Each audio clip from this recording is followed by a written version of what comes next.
ንብዙሕ ዓመታት ኣብ ስደት ኣብ ዓዲ ዓረብ ተንከራቲታ ዓደይ ከይደ ሓዳረይ ክገብር ኢላ ኣብ ዘፍረየቶ ንብረት ኣብ ዘፍረየቶ ገዛ ኣብ ምስ ከይሕለፈ ኣሚና ዝተመርዓወቶ ወዲ ፍርቂ ተማቂሉ ናብ ካልእ ዘፍቀራ መሬት ገዝታ ቤት ሰርታ በባልዋ የተካደች እህታችን ታሪክ ልንገራችሁ። ንብረቱ የሷ አይደለም የእህቷ ነው፣ ግን እንዴት እንደሆነ ልንገራችሁ። ይሄ ቪዲዮ ይጠቅማችኋል በእርግጠኝነት። ሰላምታ አይረሳኹም ፍትዋት ተከታተልተይ ኳብ ሰላም መጻኹም ሄሎ ማለት ሒዘልኩም ዝመጻኹ ዛንታ ብጣዕሚ ዝሕዝን ነገር ግን መሃር ዝኾነ በማርኛ ዝሰማዕኽዎ ሓቀኛ ዛንታ ይሒዘልኩም መጽ ከም ትኩሉ ግዜ መጀመርያ እሕጽረ ቢለ ፍርቃ አዛዛንታ በማርኛ ከስማዕኩም እየ ቀጺለ እቲ ዝሰማዕኽዎ ሙሉእ ድማ ብትግርኛ ከረድአኩም እየ ብድሕሪኡ ኣነ ናብ ሓሳበይ ክምለስ እየ ላይክ ሼር ሳብስክራይብ ምግባር የተረስዑ ናብ አከብለኩም ሰናይ ምክትታል። መሬት ገዝታ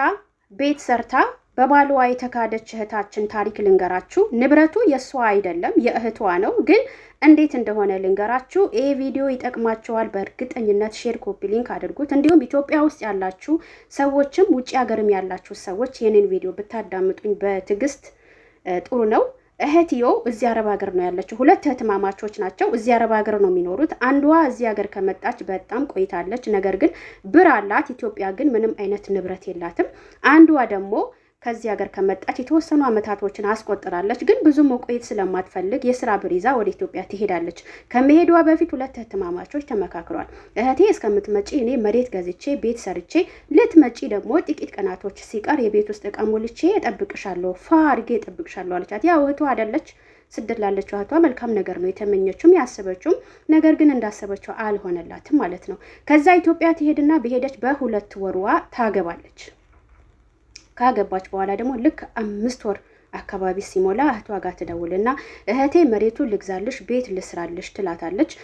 በነገራችን ላይ አረብ ሀገር ላይ ወይም ውጪ ሀገር ላይ ሆነን በብላክ ማርኬት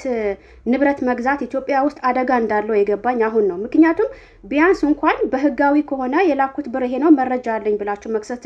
ትችላላችሁ። በብላክ ማርኬት ከሆነ ግን ህግ ወጥ ስለሆነ ንብረታችሁን ማስመለስ ራሱ በጣም ከባድ ነው። ስለዚህ አሁን እቺ ልጅ መሬቱ ተገዛ፣ ቤቱ ተሰራ፣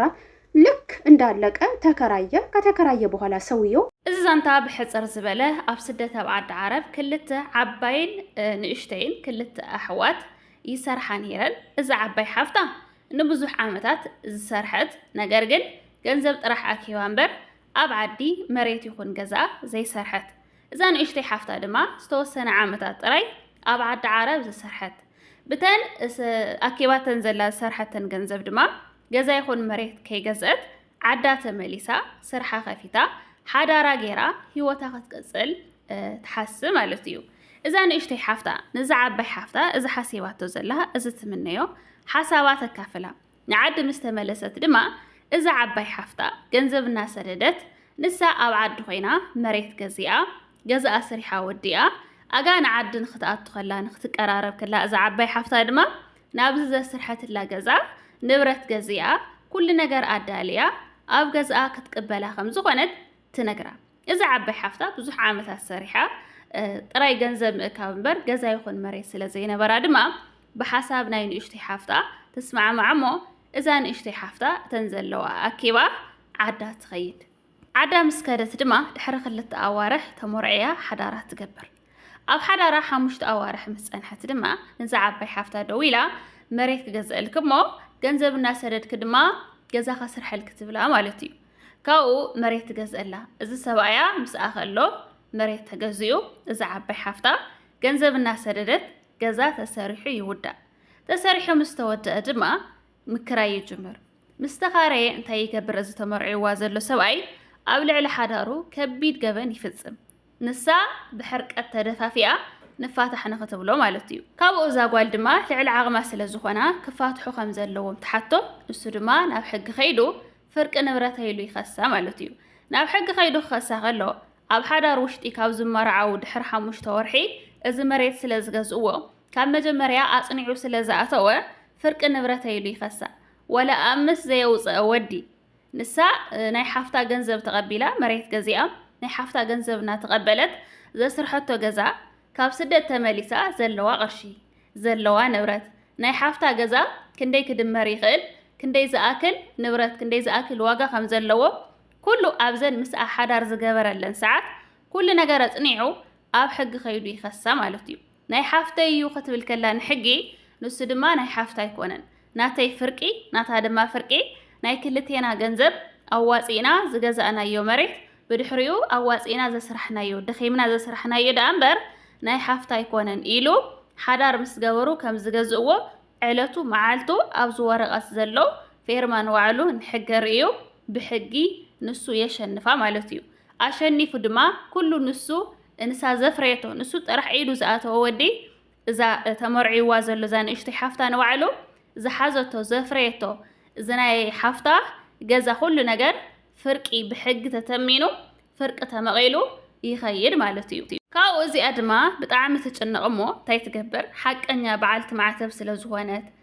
ናይ ስደት ድኻም ናይ ሓፍታ ድኻም ናይ ሓፍታ ዕድመ ናይ ሓፍታ መስዋእቲ ኩሉ ነገር ሪኣ ልክዕ ከምቲ ሰብኣያ ክሒድዋ ዘሎ ንሓፍታ ይክሓደታን እንታይ ትገብር ዝተረፈኣ ገንዘብ ካብዘን ዝተመቐለን ዝተረፈኣ ገንዘብ ናይ ባዕላ ኣቐሚጣቶ ዝነበረት ኣብ ስደት ገዚኣቶ ዝኸደት ዘቐመጠቶ ወርቃ ሸይጣ ኩሉ ነገር ዘለዋ ሸይጣ ጥራሕ ኢዳ ተሪፋ እዚ ሰብኣያ ዝተመቐላ ናይ ሓፍታ ፍርቂ ኩሉ ነገር ትምልኦ ማለት እዩ እቲ ጎዲሉ ዝነበረ ናይ ሓፍታ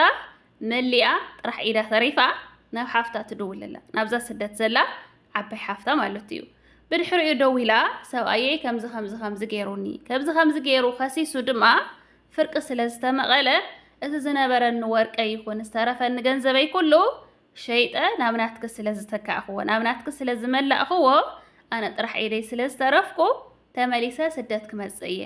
ኣነ ብሰንከይ ስለ ዝበደልኩ ማለት ኣሚነ ዝተመርዐኽዎ ወዲ ብሰንኩ ኣብ ከምዚ ዓይነት ስለ ዝወደቕኩ ናብ ከምዚ ስለ ዝኣተኹ ስለ ዝበደልኩ ድማ ይቕረ ግበረለይ ኢላ ንኩሉ ነገር ይቕረ ሓቲታ ንሓፍታ ደጊማ ፕሮሰስ ጀሚራ ናብ ዓዲ ዓረብ ክትስደት ከም ዘለዋ ንሓፍታ ትነግራ እዛ ዓባይ ሓፍታ እውን ብጣዕሚ ትሓዝን ነገር ግን መማረፂ ስለ ዘየለ ኣነ ሙሉእ ጥዕና ስለ ዘለኒ ዋላ እኳ ተመሊሰ ክስደት ሓሳበይ ይኹን ትምኒተይ ኣይንበር ነገር ግን ናይ ሓፍተይ ፍርቂ ዕድመኺ ዝኸፈልክዮ ዋጋ ዕድመኺ ጉልበትኪ ግዜኺ ኩሉ ነገርኪ ከመይ ጌርካ ከም ዘምፀኽዮ ስለ ዝፈልጥ ናይ ሓፍተይ ሓቂ ክወስድ ናይ ሓፍተይ ርሃፅ ናይ ሓፍተይ ገንዘብኪ ናይ ሓፍተይ ኩሉ ነገርኪ ክወስድ ስለ ዘይደሊ ሓፍተይ ብሰንከይ ክትሓዝኒ ስለ ዘይደሊ ግዴታ ፕሮሰስ ክጅምር እየ ኢላ ፕሮሰስ ሄይላ ከም ሓዱሽ ጀሚራ ፕሮሰስ ኣወዲኣ ዘይሓሰበትሉ ናብ ስደት ናብ ዓዲ ዓረብ እንደገና ተሰዲታ ኣብ ስደት ኣብ ዓዲ ዓረብ እናተንከራተተት ከም ትርከብ እናሰርሐት ከም ትርከብ ካባና ይመሃሩ ኢላ ዝፅሓፈትላ ዛንታ እዩ ቀንዲ ሎማዓልቲ ቪድዮ ክሰርሐሉ ዝገደደኒ ብዙሓት ኣብዚ ኣብ ሚድያ መፅየን ንሪአን ስደተኛታት ዝክሓዳሉ ሜላ ዘለወን ንብረተን ዘለወን ገንዘበን ዝክሓዳሉ ሜላ እንድሕር ዳ ርኢናዮ ብዝተፈላለየ ጥበብ እዩ ገሊኡ ዓመታት ዝወስድ ጥበብ ንኣብነት ከም ፅገሬዳ ጓል መቐለ ክንርኢ ንኽእል ካልኦት በአማርኛ ይኹን ብትግርኛ እናመፃ ከመይ ገይረን ዝኾነ ሂወት ምስ መስረታ ገዝአንን ንብረተንን ከም ዝተሸጠ ንኣብነት ዝኾነ መሬት ነይርዋ ዝኾነ ገዛ ነይርዋ ኣብ ስደት ተንከራቲታ ሰሪሓ ዝኣተወት ቅድሚ ሓዳራ ዘፍረየቶ ዝገበረ ገይሩ ክብለፅ ኢሉ ብሜላ ስለ ዝኣተወ እዚ ወዲ ዝገበረ ገይሩ እታ ገዚኣታ ዝነበረት ገዛ ኣሽጡ ብኻልእ ገዛ ከም ትቕይራ ይገብር ከም ፅገሬዳ ማለት እዩ ብድሕሪኡ እታ ገዛ ዝኾነ ሜላታት ፈጢሩ ካብቲ ሓዳር ንሱ ክወፀሉ ዝኽእል ክፋትሕሉ ዝኽእሉ ነገር በደላት በዲሉ ክፋትሑ ከም ዘለዎም ይገብር ክፋትሑ ከለዉ ንብረት ሒዙ ክኸይድ ከም ዝኽእል ተጠቃሚ ከም ዝኾነ ስለ ዝፈልጥ ንዕኡ ቀሊል ምዃኑ ይፈልጥ እዩ ድሕሪኡ ኣብ ሓዳር ከለዉ ዝገዝእዎ መሬት እንድሕር ደኣ ኮይኑ ናብ ዝኸደት ከይደ ሕጊ ንሳ ክተሸንፎ ይትኽእል ጓል እውን ከምኡ ማለት ጓል እውን ናብ ሓደ ወዲ ኸይዳ ኣብ ስደት ከሎ ይኹን ቅድሚ ሓዳሮም ዘፍረዮ ገዛ ንሽጦሞ ብኻልእ ንቐይሮ እንድሕር ደኣ ኢላቶ ብሜላ እንድሕር ኣትያ ፅባሕ ንግሆ ንሱ ተሸይጡ ምስኣ ምስ ተመርዓወ ዝኾነ ገዛ ወይ ንብረት እንድሕር ደኣ ተገዚኡ እንድሕር ደኣ ተቐይሩ ድሕር ሓዳር እንድሕር ደኣ ኮይኑ ናብ ሕጊ ኸይዳ ፍርቀዩ ኢላ እንድሕር ደኣ ኸሲሳ እቲ ወዲ ብምንም ተኣምር ከሸንፋ ይኽእልን ምክንያቱ ክልቲኦም ኣብ ሓዳር ከለዉ ዝተገዝአ ምዃኑ ወረቐት ሒዛ ተሸንፎ ክትከሶ ስለ ትኽእል ሕጊ ድማ ብታ ወረቐት መሰረት ንዓኣ ክድግፋ ስለ ዝኽእል ማለት እዩ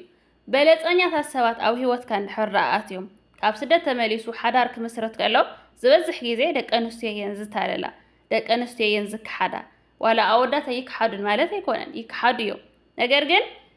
ብዝተፈላለየ ምክንያት ክትታለል ትኽእል ሓዳር እንድሕር ጌራ መብዛሕትኡ ግዜ ጓል እያ ዝነበራ ገዛ ይኹን መሬት ሸይጥና ብኻልእ ንቐይሮ ይብላ ብኻልእ ክቕይርዎ ከለዉ ንሱ ብጥበብ እዩ ዝኾነ ነገር እንድሕር ደልዩ ብድሕሪኡ ኣብ ኢድ ቁፅፅር እያ ትኸውን ስለዚ ፍርቁ ተፋቲሑ ፍርቁ ተመቒሉ ናይ ምኻድ ሙሉእ መሰል ኣለዎ ብሕጊ ሕጊ ይድግፎ ማለት እዩ ናይ ክልቴና እዩ እንድሕር ዳ ኢሉ ኣብ ውሽጢ ሓዳር ከለዉ ዝገዛእናየና እንድሕር ዳ ኢሉ ከምዚ ሕጂ ገይርዎ ዘሎ ኣብ ምስ ከይሕለፈ ፍርቁ ተመቒሉ ሓንቲ ንኸምኡ ዝበለት ከይደኸመት ከይተሰደተት ትጽበዮ ንሓንቲ ዘፍቅራ ጓል ከይዱ በቲ ተመቒልዎ ዝኸደ ፍርቂ ህይወቱ ይቕፅለሉ ማለት እዩ ሕጂ እዚ ካብዚያ ተፋትሑ ዘሎ ከምኡ ገይሩ ንሓንቲ ኣይተሰደተት ኣይደኸመት ኣብ ምስ ዘይሕለፈት ፍርቂ ተመቒሉ ከይዱ ሓዳሩ ክገብር ንዕኡ ቀሊል እዩ እዚ ሓደ ደስ ዝበለን ናይ ዝሓፍታ ኩሉ ሓው ኩሉ ሓፍቲ በዘጋጣሚ ኩሉ ሓዲ ኩሉ በዳሊ ኣይኮነን እየ ዝብል መብዛሕትኡ ግዜ ወዲ ይኹን ጓል ስድራ ይኹን ሓው ይኹን ጓና ይኹን ሲ ኩሉ እስከ ሓደ ይኮነን ኩሉ ሕማቕ ኣይኮነን ኩሉ ከዓ ጥዑይ ኣይኮነን እየ ዝብል ኣብ ዝሰርሖ ቪድዮ ስለዚ ማዕረኽ እንደይ ቅንዕቲ ማዕረኽ እንደይ ጅግናን ሓቀኛን ሓፍቲ ምዃና እዩ ደስ ይብልኒ ካልኣይ ሓዳር እንድሕር ጌርካ ንሓውካ ወይ ንሓፍትኻ ኣብ ስደት ንዘሎ ክትገዝአሉ ተኮይንካ ብዝተኸኣለ መጠን ክጥንቀቕ ከም ዘለኻ እውን እያ ተምህር እዛ ቪድዮ ምክንያቱ ኣብ ጎንኻ ዘሎ ዝኾነ ሰዓታት እናተፀበየ እንድሕር ፀኒሑ ተበሊፅካ ንብረትካ ሒዙ ንክኸይድ እዚ ገዚእኻዮ ዘለኻ እዚ ኩሉ ናይ ሓውካ ድዩ ናይ ሓፍትኻ ፈርዩ ዘሎ ንብረት ኩሉ ስለ ዝሪኦ ኣብ ገዛኻ ኮይኑ ተመቒሉ ንክኸይድ ኣጥቂዕካ ንክኸይድ ከዓ ኣፍ ደገ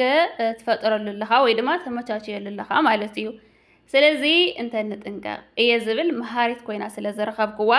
እየ እዛ ቪድዮ ክሰርሐላ ወይ ድማ ሒዘያ ንክመፅእ ወሲነ